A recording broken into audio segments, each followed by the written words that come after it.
I'd never half of the time plan on coming back on here, but that first video that I sent to people was actually recorded yesterday, was meant to go out yesterday, but for some reason, some of them take a long time to upload on YouTube. But I just want to say that I'm not ignoring my friends or anything, but as I'm on this sabbatical, I was letting my situation eat at me.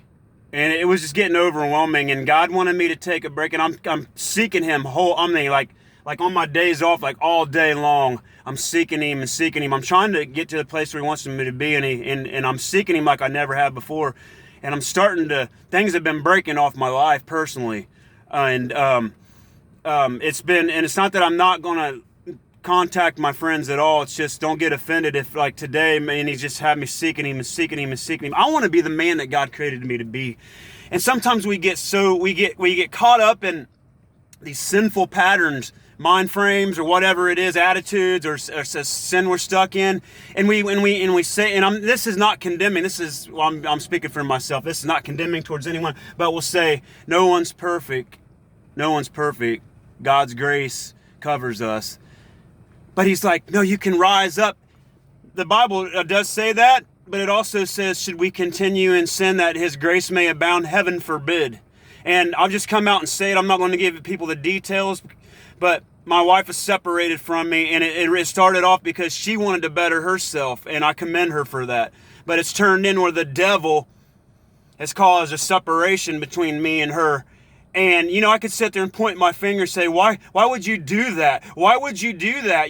No, God is calling me as I'm seeking Him to love her like Christ loved the church, and to look at my own self. Could I have contributed to any of this? And He's shown me I have. And maybe, and it's sin areas that I've been carrying in my life, because when you're married, you're one. And whether they're there far away from you, wherever, they can feel that because you're one. We don't really know how powerful one is.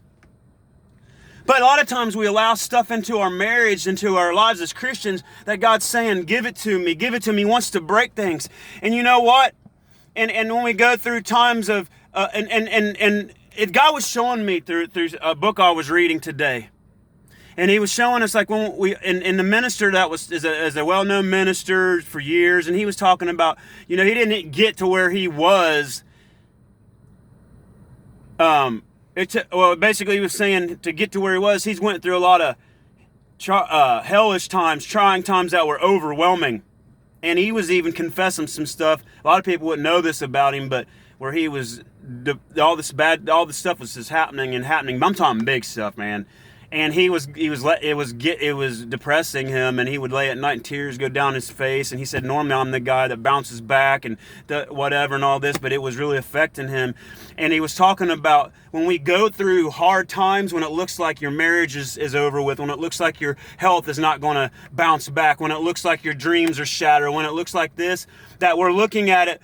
Maybe God is, instead of looking at it like it's over with, or it's my dreams aren't coming to pass, the good work that God began in me is not going to bring it to completion. And this spoke to me so greatly, people, so greatly. And He said, look at it like a seed planted in the ground. It has to die first, and then it grows up through the soil, and you may not see something for a long time till one day it just sprouts up.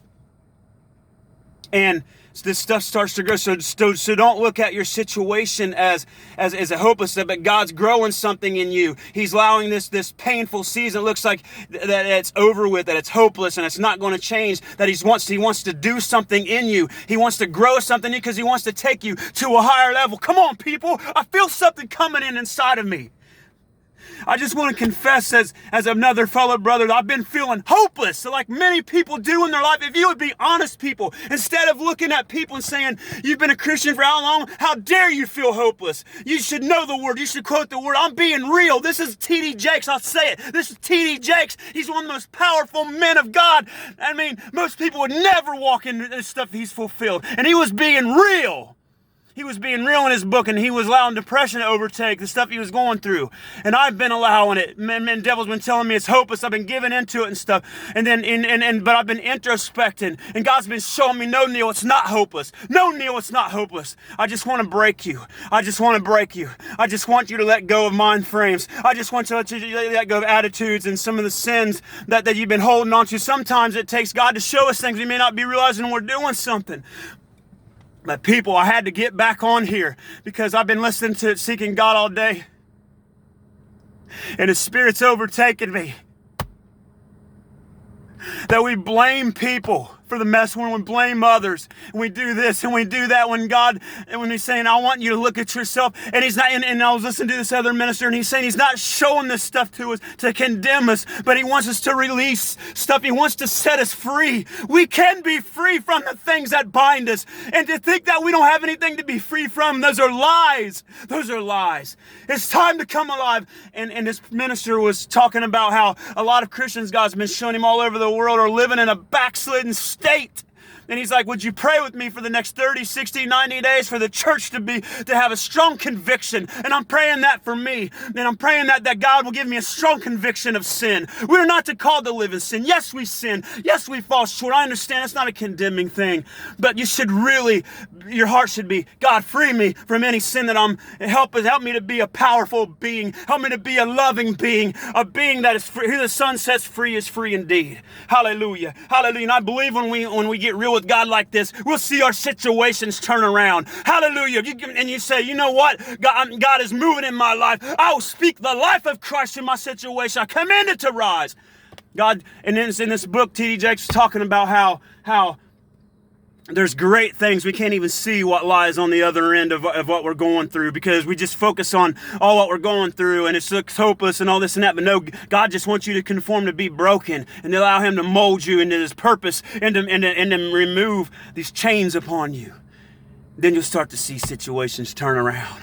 Because He sees, oh, there's my son, there's my daughter getting real with me. They've been carrying this for all their life, but they're finally allowing me to go into every area of their heart. They've opened up all their heart, all their spirit, and all their soul to me. And this preacher was saying, that I was watching online tonight, was saying that all these Christians, as God's been showing, has been living in sin, like being backslidden Christians for all these years, and he's like, pray that that God will draw His believers back to Him, and that they will feel a strong conviction of sin.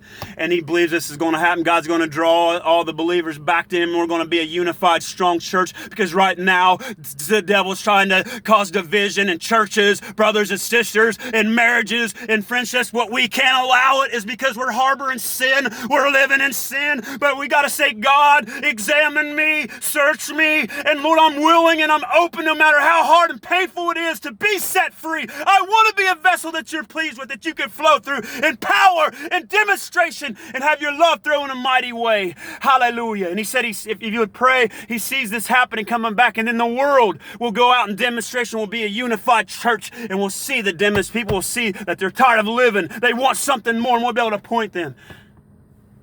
When you're going through a hard situation, and especially involving someone else, whether it's a marriage, a friendship, a family member, or someone at work, it's easy to blame them. I can't believe it. Ask God to open your heart. Brothers and sisters, I'm doing this. Can we just seek God and say, God, is there anything in me that do I have unforgiveness? Do I have hatred? Do I have bitterness? Am I harboring some attitude? Am I holding on to some sin that I need to let go? Let us, brothers and sisters, open up to God completely. I've been holding on to certain things my whole life, and here recently I'm giving up. I'm not perfect still, but I'm surrendering everything, and I've been seeing myself rise to a level I never dreamed that I would be. God will take you places you never dreamed. Never dreamed I would walk over some of these things, and it's not because of me. It's all because of God. I know I'm going to mess up. I know that. But you know what? We can live strong. We don't have to live in sin. There's a difference between sinning and falling short and living in sin, because it says, shall we continue in sin that grace may abound? No. But I pray that we will just examine ourselves, say, God, convict us of any lifestyle. I believe that if we give ourselves up fully to Him, watch. I'm not saying He still won't do good in your life if you confess Jesus as your Lord, and But I'm saying, like, maybe we're not walking in some of our blessings and things haven't turned around in our life, our marriage and our friendships and our health and all this, because maybe we haven't fully opened. All I'm saying is, if we fully open up to him, watch what he does. And I didn't intend on coming back out here, but God moved me to come back out here. Jesus gave all brothers and sisters, all everything, and we hold back from him. And I'm just saying, I don't want to hold back anymore. And I know, God, I could never work my marriage out. Never. There's nothing I can. When you get to that place, brothers and sisters, where you can't work out your situation and you just throw your hands up and say, God, only you can do it. I have total faith that only you can do it. And you start to let God work through you. Watch what happens. You truly you truly can do all things through Christ who strengthens you, who will help us to die to ourselves and pick up our cross and follow you. God bless everyone. This isn't a condemning message. He loves you, and I love you myself. God bless everyone. Thanks for watching my videos. Have a blessed week.